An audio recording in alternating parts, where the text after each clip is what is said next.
आप सभी को आज की सभा में हार्दिक स्वागत। और मुझे उम्मीद है कि अभी तक के अनुभवों का आनंद उठाया होगा। अब देखिए, हम मई महीने के बीच में पहुंच गए हैं और मुझे नहीं मालूम कि आप इसे कैसे अनुभव कर रहे होंगे, पर जब अच्छे दिन होते हैं तो समय जल्दी गुजर जाता है।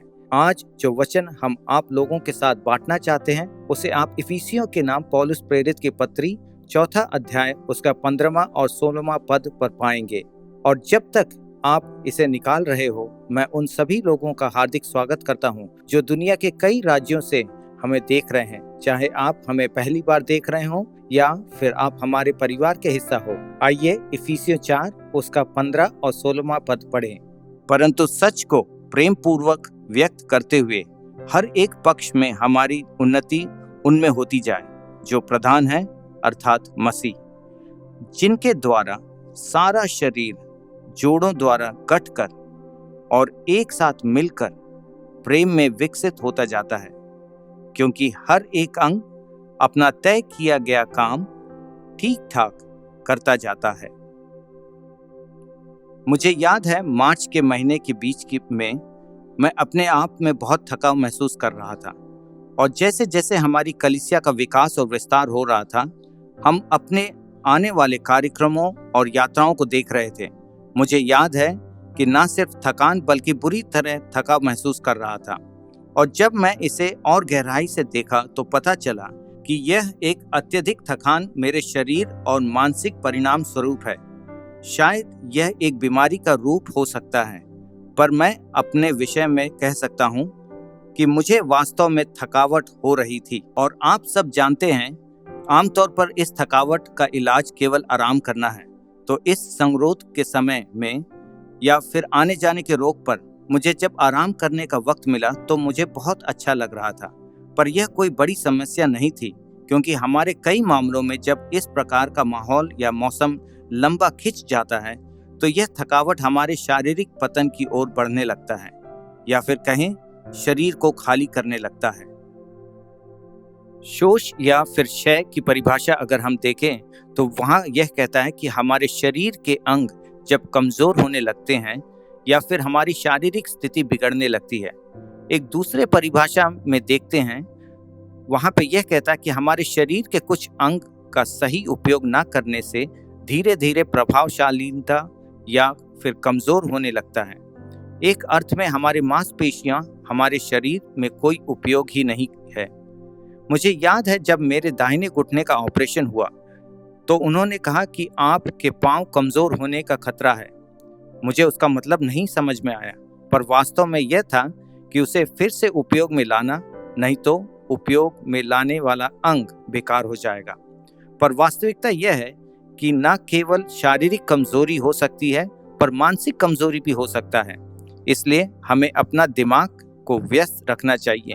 क्या आप जानते हैं, मेरे नाना 100 साल की उम्र तक जिए थे। मुझे अच्छी तरह याद है कि वे उस उम्र में भी क्रॉसवर्ड पजल और गणित की समीकरण का हल करते थे, क्योंकि वे अपने दिमाग को प्रभावशाली बनाए रखा। इसलिए इस मौसम और हालात में चुनौतियों में एक शोष या क्षय है, या फिर कहें शारीरिक या मानसिक कमजोरी। हमने अभी वचन में पढ़ा, इफिसियों का 4 अध्याय कहता है, जबकि 2 संभवित कमजोर करने वाली अवस्था है। वचन कहता है, मसीह जो शरीर का अथवा कलीसिया का सिर है, जिनके द्वारा सारा शरीर जोड़ों द्वारा गठकर और एक साथ मिलकर प्रेम में विकसित होता जाता है, क्योंकि हर एक अंग अपना तय किया गया काम ठीक ठाक करता जाता है।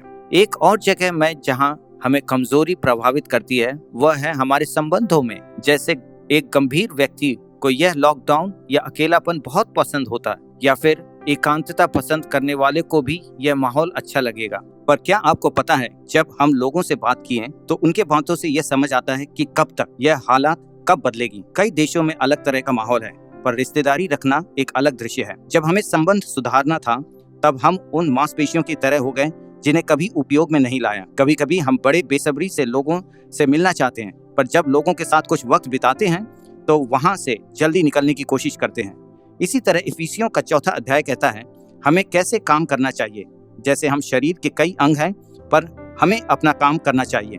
जैसे हम अपना कार्य करते हैं उससे दूसरों को मदद मिलती है। और यहाँ तक कलीसिया के रूप में जब हमें सामाजिक दूरियां बनाए रखना पड़ता है, तब ना ही हमारे संबंधों में कमजोरी होता है, पर हमारी सेवाएं भी कमजोर हो जाती हैं। हो सकता है आपको इस वक्त आपका महत्व और सहयोग करने की एहसास हो गया हो, और जबकि अभी आपके लिए कोई रोस्टर नहीं है, कलीसिया में जाके सहायता करने की जरूरत नहीं है, तो आपको लग रहा होगा कि आपके पास प्रतिभा है पर उसका कोई उपयोग नहीं, वह गुण अभी खत्म हो रहा है। और जब हम रीसेट करके दोबारा चालू करते हैं, तब उस वक्त हम कहते हैं कि रोस्टर में मेरा नाम नहीं डालना क्योंकि मैं बहुत थका हुआ हूँ। पर हालांकि यह थकावट नहीं पर एक कमजोरी है। फिर भी वचन इफिसियों में कहता है कि शरीर काम करने के लिए बनाया गया है, तो जब हम काम नहीं कर सकते तो कैसे जीवित रह सकते हैं। दूसरी कमजोरी जो की समस्या है वह यह है आत्मिक कमजोरी। यहाँ पवित्र शास्त्र कहता है मसीह जो उसके कलीसिया का प्रधान है। हम सोच रहे होंगे कि हम अपनी कलीसिया के कामों में शामिल होकर या फिर कामों के लय में हम मसीह से जुड़े हुए हैं, लेकिन हम नहीं थे, जबकि हम एक दूसरे से जुड़े हुए थे। हालांकि हमें इस हालात में मसीह जो प्रधान है उससे जुड़ना चाहिए था, पर हम उसके शरीर से जो कि कलीसिया है जुड़ गए थे। तो इसका कारण यह है कि आप आत्मिक कमजोरी से पीड़ित हैं। क्या आप जानते हैं जब शरीर यानी कलीसिया सामाजिक रूप से दूर होता है और आप एक दूसरे की आपूर्ति प्राप्त नहीं कर सकते, तो उस समय मसीह जो आपका प्रधान है उससे प्राप्त करना चाहिए। वैसे ही जैसे हमारा प्राकृतिक शरीर का प्रत्येक शारीरिक अंग सिर से जुड़ा होना चाहिए, नहीं तो वे सामान्य रूप से काम नहीं करेंगे या फिर रोगी हो जाएंगे। और इसी प्रकार हम अपने कार्यक्रम की व्यस्तता हम भूल जाते हैं कि हमें शरीर यानी कलीसिया से बहुत जुड़े हुए हैं। और जब शरीर नहीं मिल सकता तो हम अपने विश्वास धार्मिकता खो देते हैं, क्योंकि जब हमें मसीह जो सिर है उससे जुड़ना चाहिए पर जुड़ जाते हैं शरीर यानी कलीसिया से, तो हमारे जीवन में आत्मिक कमजोरी होने लगती है। प्रेरितों के काम 2 अध्याय में वचन कहता है, वे सभी लगातार प्रेरितों की शिक्षा के प्रति समर्पित होकर पारस्परिक संगति, प्रभु भोज की क्रिया और प्रार्थना में लीन रहने लगे, और सब लोग पर भय छा गया। और बहुत से अद्भुत काम और चिन्ह प्रेरितों के द्वारा प्रकट होते थे, और वे सब विश्वास करने वाले इकट्ठे रहते थे, और उनकी सब वस्तुओं पर सबका एक सा अधिकार था। वे अपनी संपत्ति बेचकर जिनके पास कम थी उनमें बांटने लगे। हर रोज वे मंदिर के आंगन में एक मन से नियमित रूप से इकट्ठा होते, भोजन के लिए एक दूसरे के घर निर्मल भाव से आनंद पूर्वक सामूहिक रूप से भोजन करते तथा परमेश्वर का गुणगान करते थे। वे सभी की प्रसन्नता में भागी थे। परमेश्वर इनके प्रतिदिन उनको मिलाते जा रहे थे जो उद्धार प्राप्त कर रहे थे।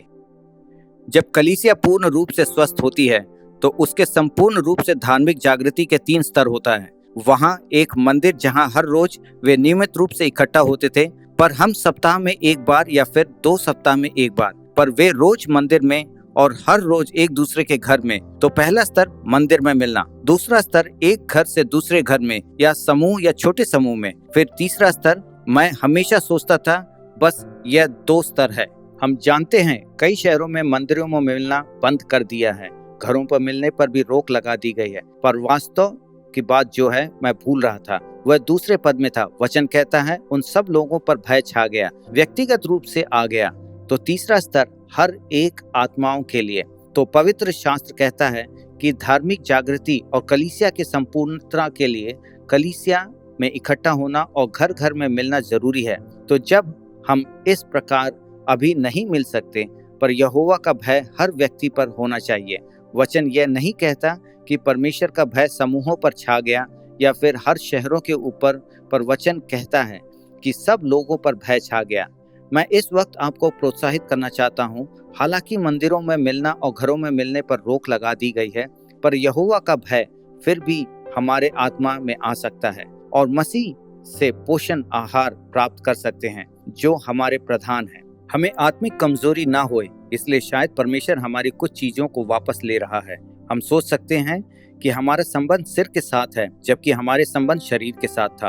और जैसे जैसे शरीर अलग होने लगता है तो हमें पता चलता है कि जीवित रहने के लिए हमें शरीर के साथ संबंध जोड़ना जरूरी है। मैं निंदा की भावना से नहीं कहना चाहता, पर हम सभी किसी न किसी स्तर में रिश्तेदारी निभाने में और आत्मिक कमजोरी के शिकार हुए हैं। हम सब ने अच्छे काम किए हैं, ऑनलाइन लॉगिन किए हो, प्रार्थना सभाओं में गए हो।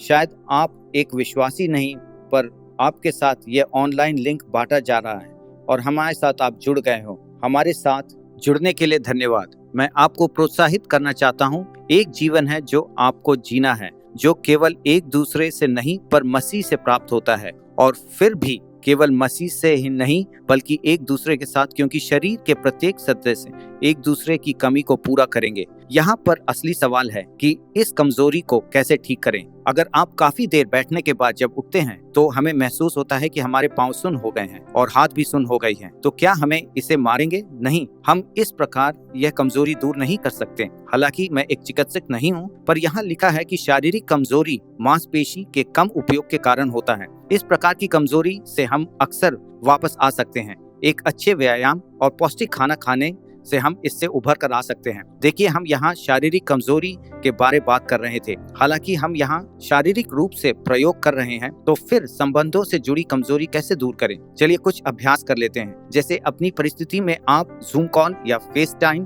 कॉल कर सकते हैं, या फिर जहाँ आप बाहर घूम सकते हैं तो घर घर में जाकर मिलें और संबंधें सुधारें। मुझे पर्थ के बारे में मालूम है, जहाँ धीरे धीरे स्थिति सामान्य हो रही है और जगहों पर इतना नहीं है, तो क्या ना हम अपने संबंधों से जुड़ी मांसपेशियों का उपयोग में लाएं? तो देखिए, इस प्रकार इस कमजोरी को पराजित करते हैं। पहला, हम जानबूझकर पहला कदम उठाना है, और दूसरा, हमें छोटे छोटे कदम उठाना पड़ेगा। जानबूझकर मतलब यह नहीं कि जो दिल में आए वो करे, नहीं, वही करे जो हमें करने की जरूरत है। विशेषकर इस तूफान के बीच में हमें सोच विचार कर काम करना चाहिए। इस वक्त सावधानी से काम करना महत्वपूर्ण है, क्योंकि जब सब एक जगह इकट्ठा होता है, जैसे बेडरूम में खाना खाना, आप सब कुछ कर सकते हो, जबकि मुझे यह पसंद है। पर जब मुझे एहसास होता है कि यह कुछ ठीक नहीं है, तो मैं उठ खड़ा होकर स्नान करके तैयार होकर जानबूझकर बैठा रहता हूँ। नहीं तो मेरी सुख सुविधा के कारण मेरे अनुशासन और मेरे दिनचर्या में कमजोरी आ जाएगी। क्या आप जानते हैं, जब मैं हाई स्कूल छोड़कर विश्वविद्यालय में गया तो एक बदलाव था। हाई स्कूल में सब कुछ नियमित रूप से था। पहुंचने का समय, घर जाने का समय, यह सब आपके लिए निश्चित किया जाता है। तो इसी प्रकार महामारी के पहले हमारी जिंदगी थी, पर इसके बाद आज आप घर से काम कर रहे हैं। घर में सभी मौजूद हैं।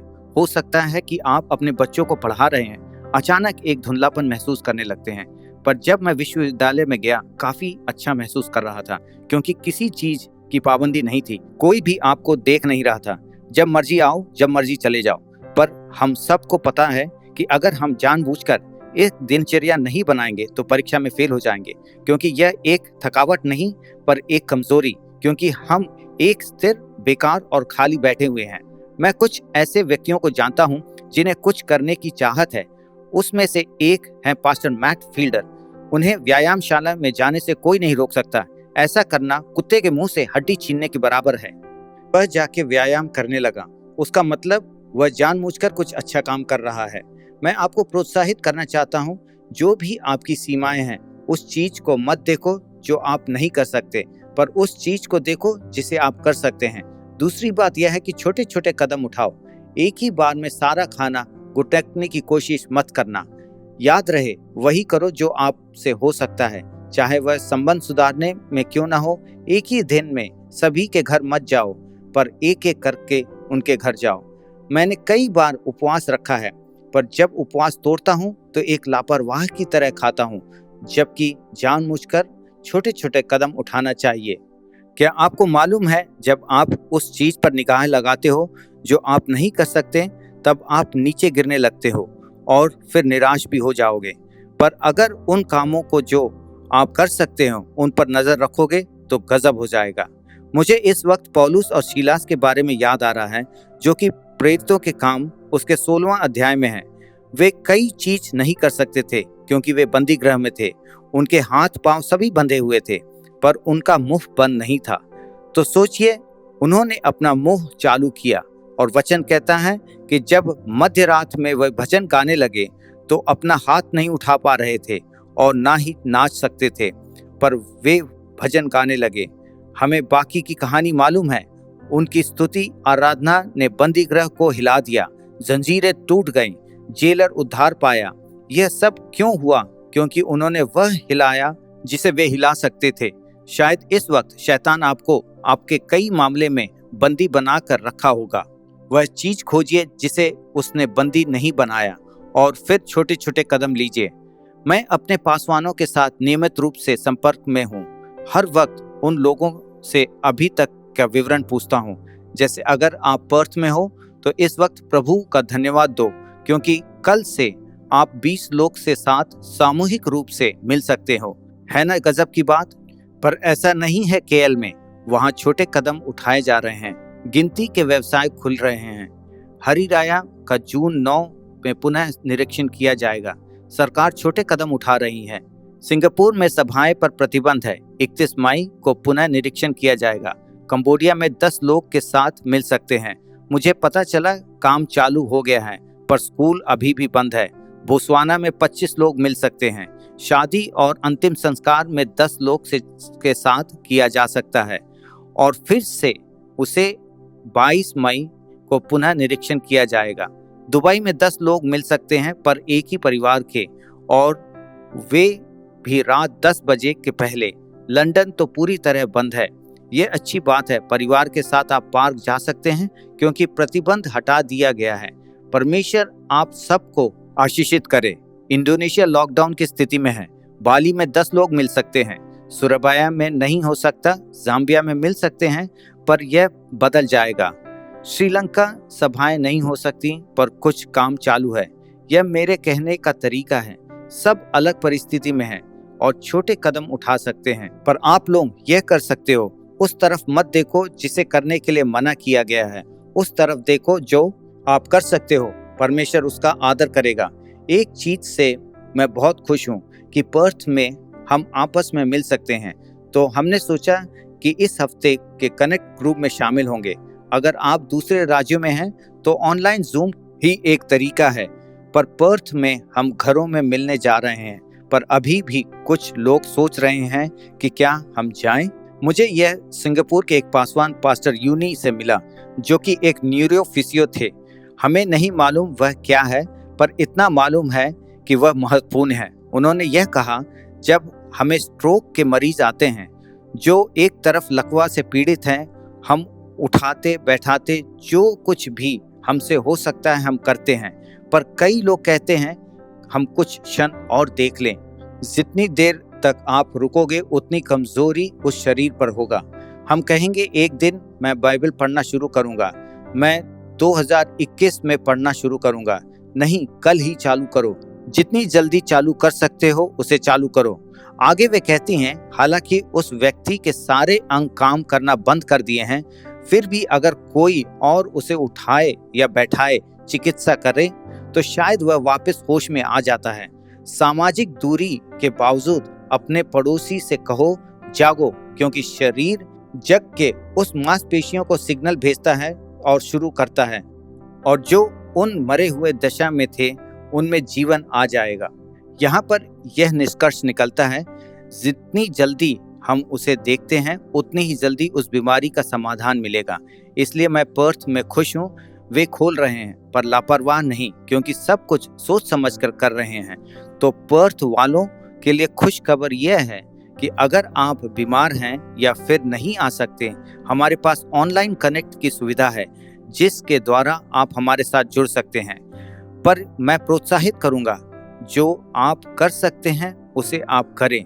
यह एक लापरवाही नहीं है, पर मैं यह चाहता हूं कि कोई भी आत्मिक कमजोरी को महसूस ना करे।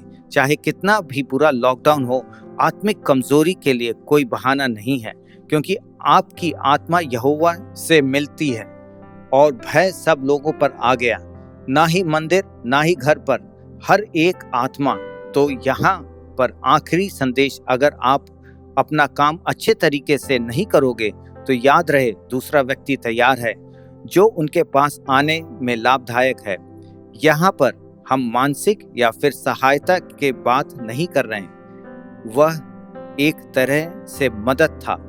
पर्थ में मैं आपको प्रोत्साहित करूंगा कि रविवार में किसी को अपने घर में बुलाएं। जितनी जल्दी हो सके उसे आप करें। ऐसा ना कहें जुलाई तक रुकते हैं, अगस्त तक देखते हैं। पुनर्निर्माण की प्रक्रिया को फिर से चालू करें। आत्मिक रूप से आप कैसे भी महसूस कर रहे हो, अगर आप गिर जाते हो तो फिर से उठकर नए तरह से शुरू करो। शत्रु आपकी निंदा करने का मौका ना दे। आपको आत्मिक रूप से कमजोर करने के लिए शत्रु आपकी निंदा करता रहता है, क्योंकि आप अगर आत्मिक रूप से कमजोर हो गए तो आप प्रार्थना नहीं कर पाओगे, आराधना नहीं कर पाओगे, फिर कलीसिया से दूर रहने लगोगे। हो सकता है कि आपको इस हालात में अनेक समस्याओं का सामना करना पड़ा होगा। आज से आप हार की चुनौती और निंदा आपको कमजोर ना करें। आज हम एक निष्कर्ष निकालते हैं, या तो हम प्रयोग करें या गवा दें।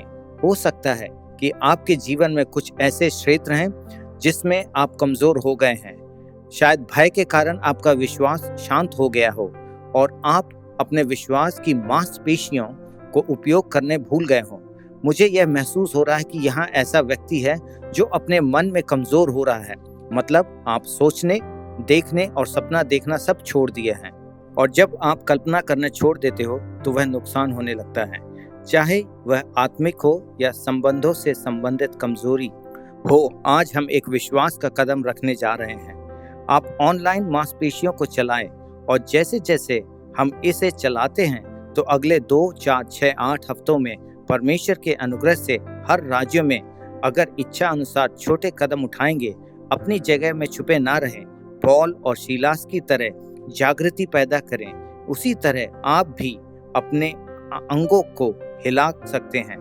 आपके पास पूरी स्वतंत्रता है। तो मैं आज आपके ऊपर भविष्यवाणी करने जा रहा हूं कि जिस प्रकार आप अंदर गए थे उससे बेहतर बाहर आओगे। एथलीट की अद्भुत कहानी जो वापसी की है, व्यापारी लोग जिनका व्यापार बेहतर हो रहा है, विवाहिक जीवन बेहतर तरीके से वापस आएंगे, विश्वासी लोग इस हालात के बाद और दृढ़ और मजबूत होकर वापस आएंगे। कलीसिया इस लॉकडाउन के बाद और बढ़ेगा और भी शक्तिशाली रूप से यीशु के नाम से।